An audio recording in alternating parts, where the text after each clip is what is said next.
Me demarkacionin ligjvënësit nuk u morën as në seancën e sotme, ndonë se kjo çështje duhet të mbyllet para pushimeve.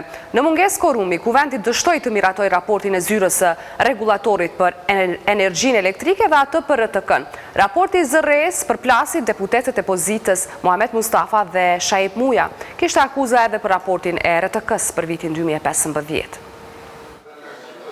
Seanca e Kuvendit nisi me mungesë të konsiderueshme të deputetëve.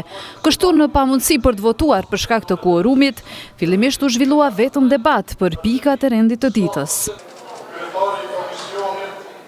Raporti i zyrës së rregullatorit të energjisë elektrike përplasi deputetin e LDK-s Muhamet Mustafa dhe atë të PDK-s Shaip Muja.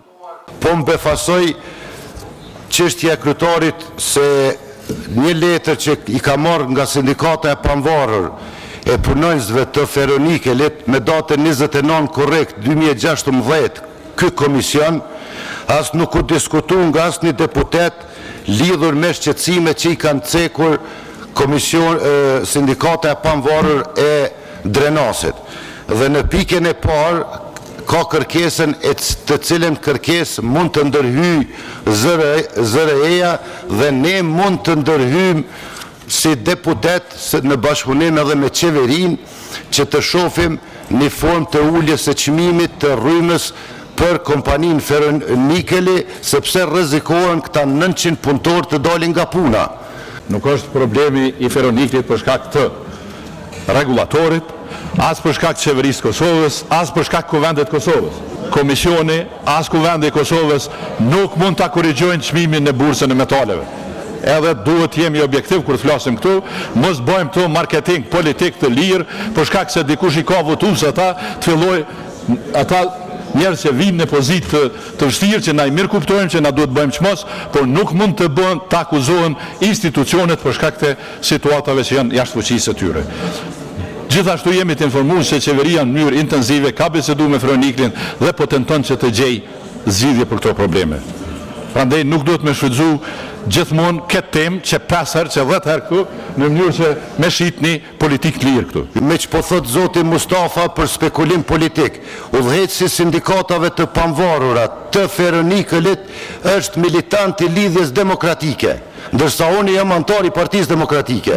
Prandaj ato që thu për spekulime, ato mundesh mi mbajt për veti.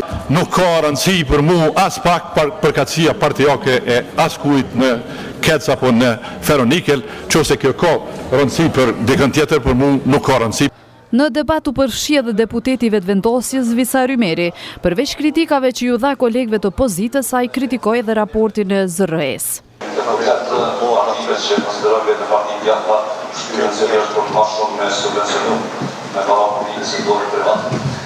Kjo është e mirë që mendohet kështu, po është e keqe por drejtohet drejt vetëm një ndërmarrës, siç është kërkesa. Pra një ndërmarrës që ka kapacitet që ta mbushojë mendimin e njerëzve individualisht. Edhe deputetja po kësaj lëvizjeje Donika Kadaj Bujupi ishte kategorike kundër miratimit të raportit të ZRE-s. I bëj thirrje deputetëve të Kuvendit të Kosovës që të mos e votojnë këtë raport, sepse votimi i tij do të nënkupton që edhe ky kuvend legjitiman këtë krim i cili po ndodh në Kosovë përmes sektorit të energjisë elektrike. Raporti i ZRE-s për vitin 2015 u hodh në votim 2 herë, por nuk mori votat e mjaftueshme. Mosmiratimi i këtij raporti bëri që të verifikohet madje edhe numri deputetëve, duke pasur dyshim se në sallë nuk janë 72 deputet. Po ashtu, kryesuesi i seancës Sabri Hamiti kritikoi deputetët për mosmiratim të kësaj pike. Po kështu e pësoi edhe raporti i RTK-s për vitin 2015, nuk mori votat e mjaftueshme, ani pse i njëjti u hodh në votim 2 herë. Sërish reagoi kryesuesi i seancës Sabri Hamiti.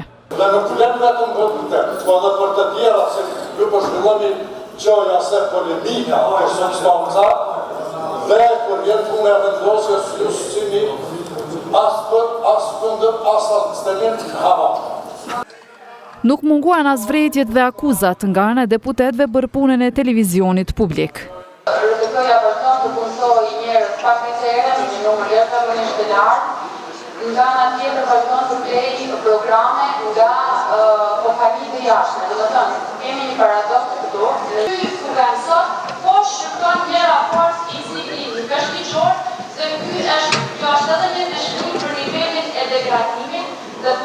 të shkatërimit të RTK-s dhe plaji për këtë e merr komplet ky kuvend si themelues dhe mbikëqyrës e këtij komisioni.